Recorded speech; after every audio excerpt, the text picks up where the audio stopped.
stand. United, not divided, make them give us our demands. Show them we ain't playing, let them know they have no chance. Cause the devil wanna dance, see the evil in his plans. Eyes open to the lies told, my soul bleeds for the... That 20% of my friends will be approached through social media by a sexual predator or trafficker. This is happening right now in your neighborhood.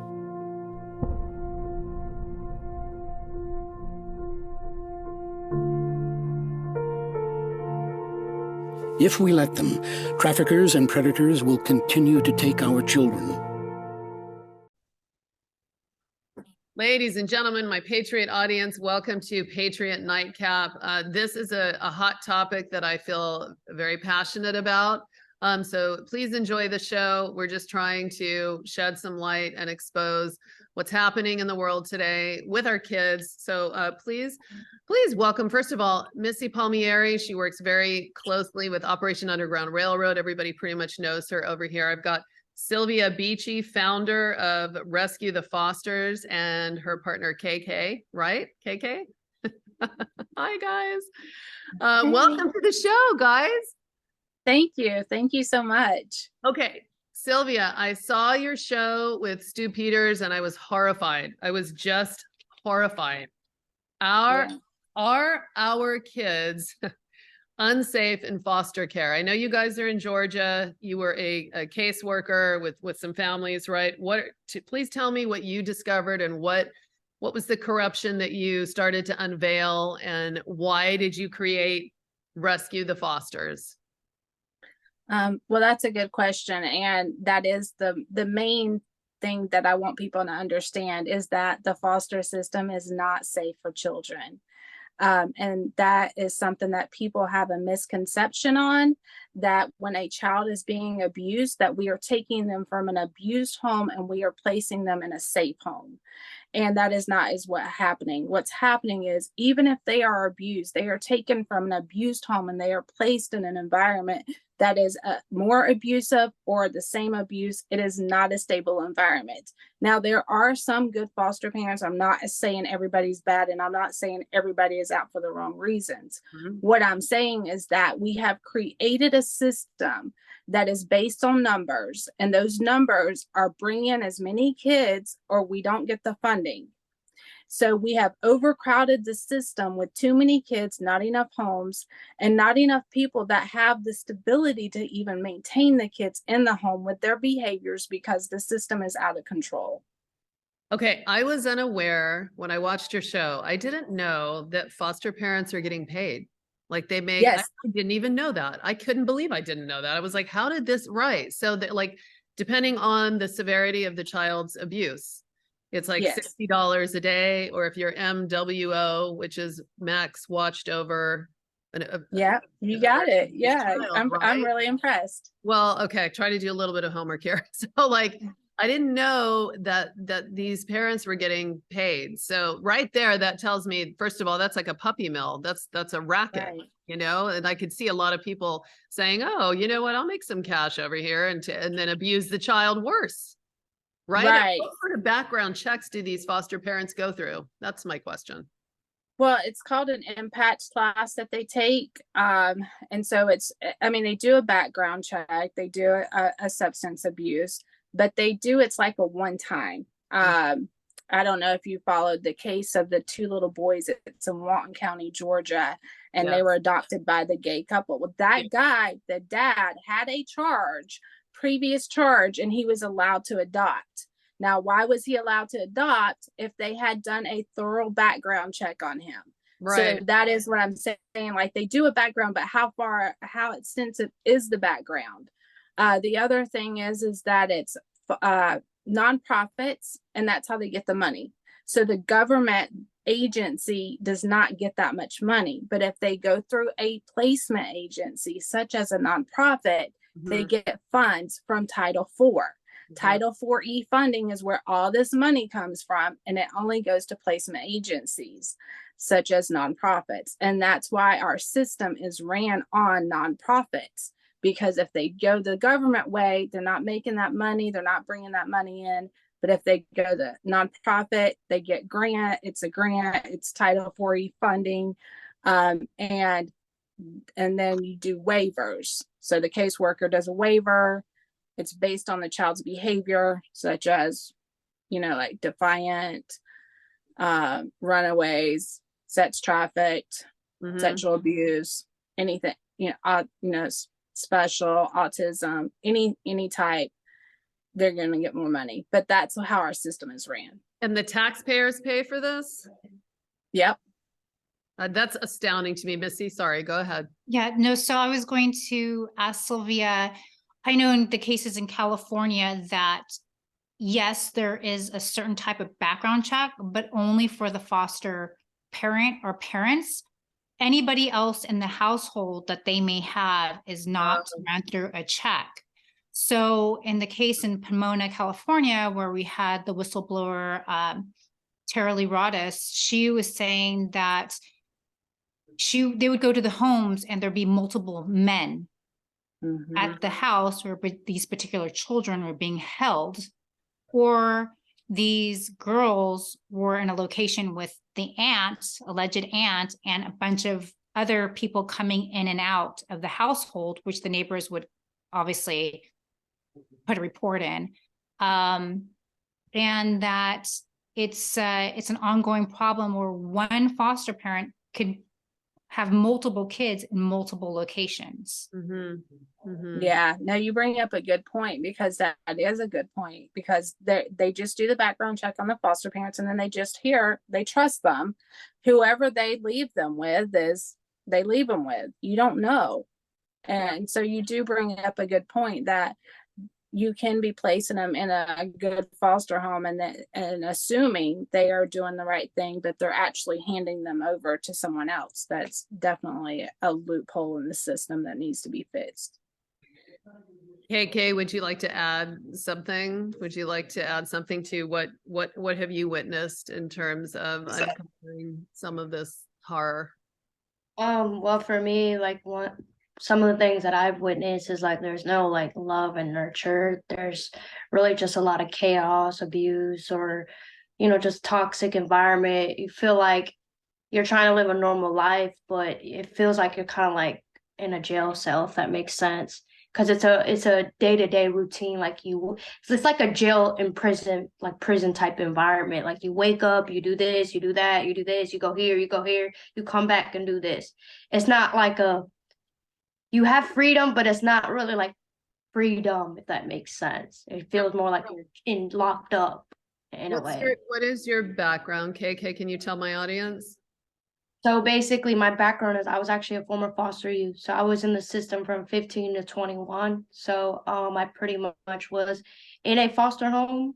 And then the last two remaining places that I was at a group home.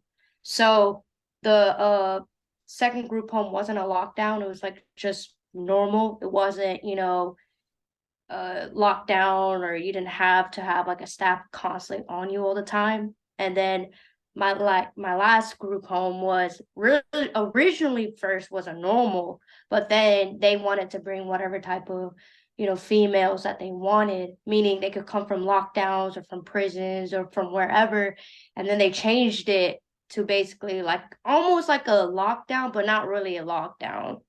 So it's like a level lower than a lockdown, if that makes sense. So yeah. How did you end up in foster care, KK? How did that come about? So for me, what happened was I was running away, and because I was getting abused by my brother, and so that happened for about 3 or 4 years. It was constant abuse, and I didn't tell my family. I didn't tell anybody. I was very scared to tell people because I've kind of felt like they wouldn't believe me, or I would just make up stuff, and that really had a lot to do with why I got in the system. And I kept running away, and DFACS was like, well, if you keep running away, we're going to put you in foster care. And I was like, okay. So I kept running away. I got in foster care, and that's just where it started. I see. KK, it's so nice to meet you. Nice to meet you too. You're a very brave woman. And look what you've started over here. So Rescue the Fosters, like is this your mission in life, is to help kids? Yes, that's my mission, it's it's a learning thing and growing and still trying to, develop, more that I don't know about myself. So this is all a learning experience for me too, and to help other people along the way. Well, by helping other people, you're also healing yourself. We're all healing, right? Oh yes, yes. Like there's a lot of trauma still from the system, but I'm willing to go through the healing. It's gonna take time, but it's happening. Yeah. So let me ask you guys something with CPS. It's my understanding, and this is a horrifying thought. Someone could just make an anonymous call, and the state could actually come in and like take your kid. Oh yes. And you're trying to recover your kid again. Is that true? Yeah, Yes. that's I have lots of families that call me, including friends. In fact, if you're a parent and you haven't been affected by CPS, you're doing good. And every time they do call me, it's the first question I ask is, who did you piss off? It's usually ex-husband, ex-mother-in-law, an angry neighbor. I had one, now when Trump was running, a lot of people were calling CPS on people who voted for Trump. So there, yeah, it's one anonymous call. They don't do an investigation, like a legit investigation. It's more hearsay. So yeah, that is like And at the what main reason. point do they have the right to take your kid? Is there some legal process that they have to go through? Yeah, so there is a legal process. So make sure that they have a court order from the judge, because a lot of the cases that I'm hearing and going through is fraud. A lot of these I've had a parent give me a sticky note that the caseworker gave her. So you don't have to let CPS in unless they have a court order from the judge. And that's the main thing, is make sure that it's legit. Because once they start, and if they've already started the process, it's hard to get out. That is really good to know. Is this on your website, like just practical tips for parents? We are constantly updating the website, because we are going to be posting, like we're also going to be doing some trainings and some teaching people their rights. Yeah, so we will, if it's not on there now, we'll be posting it as we go, and we'll be doing some YouTube videos on educating people and just knowing your rights, because that's really what it comes down to, is knowing your rights and what is allowed. So that's a part of my platform over here. I kind of try to provide some just practical links where parents can go for help, and Missy, I think you can probably give us your input on that, right? Operation Underground Railroad, for example, but not really like for the parents, Right. There is online training, because you definitely want, as a parent, to be aware of different signs. Obviously, I had an incident where one of my friends' stepdaughter was taken out of Arizona. The CPS went to the school, picked her up without notifying the parents. So they didn't even know that she had been gone. And along the lines, it was an anonymous call that was called to CPS, and they think they don't know exactly where. Unfortunately, they don't share that information. So you're right, it could be anybody. They suspect it was an ex-employer, but who knows? Or it could have been the ex-husband, right? So there's groups out there that will help, different lawyers. I don't know if you guys work with lawyers, but I'm sure you do, especially in your area. And it sounds like your organization's growing. So that's great. And you just have to lock hands with people and just try to do whatever you can, just get your child out of the system as soon as you can. Yes. Yeah. Sylvia, so as a former caseworker in Georgia, what did you start to notice that you said, I mean, give us some examples. What propelled you or motivated you to start Rescue the Fosters with KK? What were you seeing? What was some of the corruption that you were seeing? You know what, this isn't A right. lot of it, yeah, and there's so much. Oh my God. A lot of it was the children didn't have a voice. Whenever they would tell me something, they were considered liars. And I would go to my director and I would say, this child reported this. And I always did my research and followed up on what the child said. Yeah. But I would research it, like they give you information. But a lot of the times I was not able to help because I was made fun of, called green, told that their behaviors, I'm just being taken advantage of. So I didn't feel like they had a voice. And then the other thing was that when I was speaking up on cases that I saw that were corrupt or that was a cover up, I was being retaliated against. And it took me about 4 years to realize it because the gaslighting is so bad.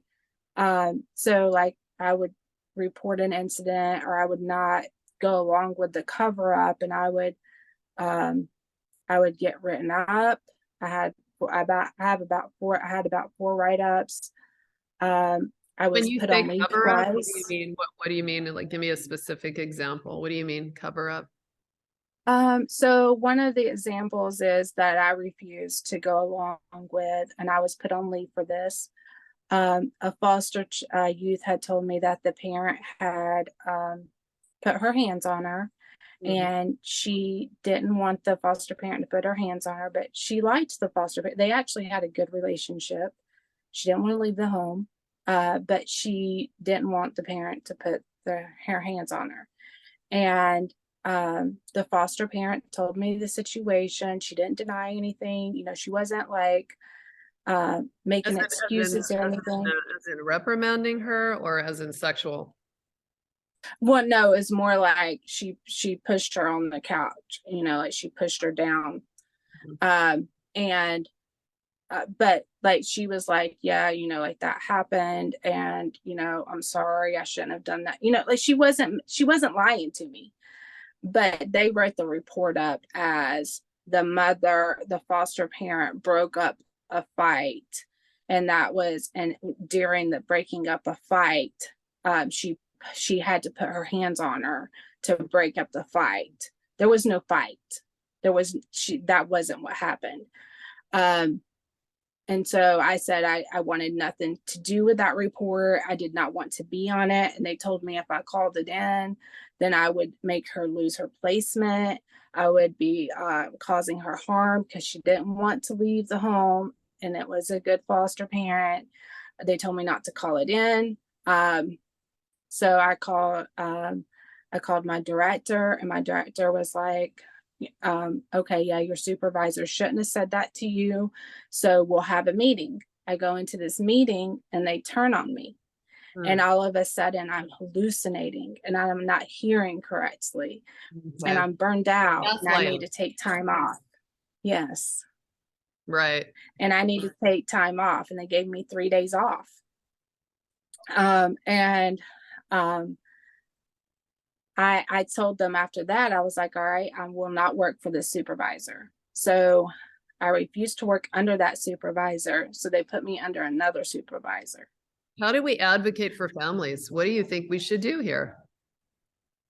We gotta weed out the corrupt people. Yeah. Like that supervisor. And nobody had any respect for her. And she just was all about, the thing is that the majority of them are about completing incident reports that don't have investigations. They don't want investigations. They don't want anybody looking into the company, anything like that. So you have to weed out the people that are there. Why are they there? Are they there to make a paycheck? Yes. And the other thing that we had as a case manager was quotas. And this was something else that people don't realize, is that there should never be quotas in the foster system where you are told that you have to bring in kids in order to get funding. That is, like that does sound like a puppy mill. Like, oh, we need more kids, in other words. Yeah. So it always goes back to the money, doesn't it? that always goes back to the money. Yep. Oh my goodness. Mm-hmm. I mean, it's exactly And then like it's, a puppy mill. yeah, and the How do you caseworkers feel that are about, doing it. I'm sorry, what was that, Sylvia? Oh, I was just going to say that the caseworkers that are doing their job and that are for the right reasons, they're the ones that are getting written up. They're the ones that are getting retaliated against because they're not going along with it. Right. So at Rescue the Fosters, what is your mission and how are you changing the dynamic of anything, CPS, foster care? Like, what are you bringing awareness? Are you talk to people who are, and then what do you do? What are some practical things that you do to help people? Because it's actually really easy. CPS has just changed so much. You know, you think they're there to Yeah. help. Actually, it's just a money system. Yeah. Yeah. Our main goal is to advocate for foster youth. So if you are a foster youth and you feel like you are not safe in your environment, then you can contact us. That is the main thing, is advocating for the children and youth in the foster system. And then the next thing is when they age out of the system, they are dropped on the streets. So we want to keep foster youth off the streets. So we basically offer like resume writing, interview skills, clothing, attire, job hunting, obtaining housing, anything. Yeah, anything to those are simple things, right? Basics. You offer the basics. The basics. Do you have the funding? Do you have the funding? I don't have the funding yet, so please, if anybody can donate, we need funds. Okay, this is why I want to know. Okay, so where we find you at www.rescuethefosters.com, and we're able to .org. .org. Okay, .org. Yes, ma'am. And we're able to contribute. I mean, I'm definitely sharing this. I know Missy will. And gosh, is there anything else you want to add? I feel like we're scratching the surface of this, and Yes. It's so sad to me, and it's horrific. I think we are obviously exposing this, but this needs to be shared and discussed, right, Missy? Is there anything that anyone? Absolutely. And I just want to thank Kiki for coming out and sharing your story and being brave and being an advocate for others who are afraid to voice. Like Sylvia said, these children feel like they don't have a voice and they feel like no one's listening to them. And it's up to us to be that person, to listen, to help Sylvia and Kiki, on their mission, because we are going against a big machine and it's all about money, sadly, as usual. And that's when you see the demons come out, unfortunately. And they're supposed to be providing for these children and they're anything but.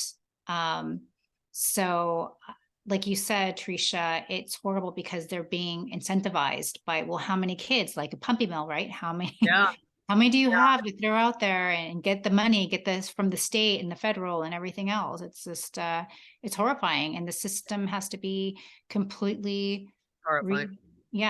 reorganized. It's hard to believe that we're in a war.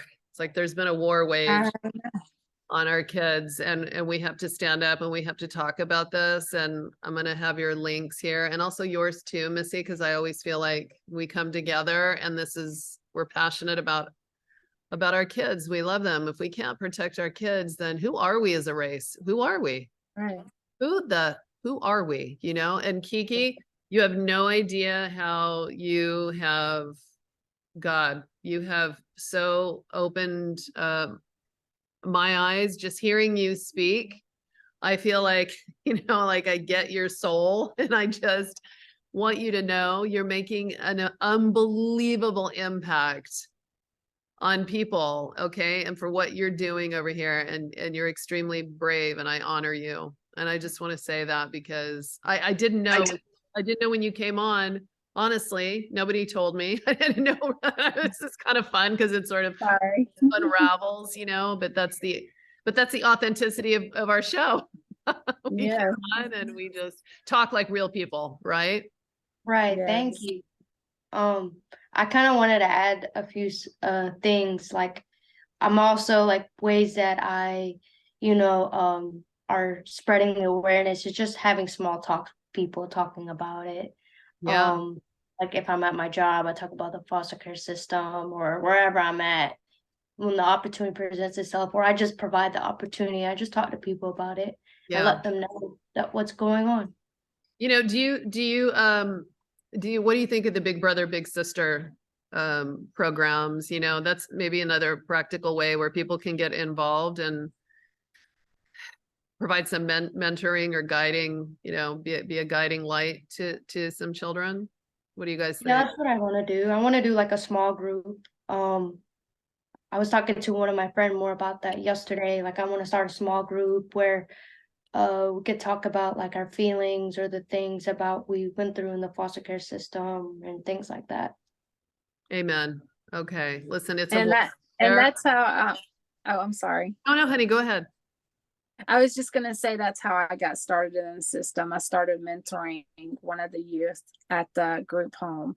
So that is something that we're huge about. And KK has started mentoring a few of the foster youth. So mentoring is anybody can do it. I'm blown away. I'm blown away by this entire conversation and interview. And there's such good people out there, and we have to stick together. So God bless you guys. Thank you for coming on RescueTheFosters.org.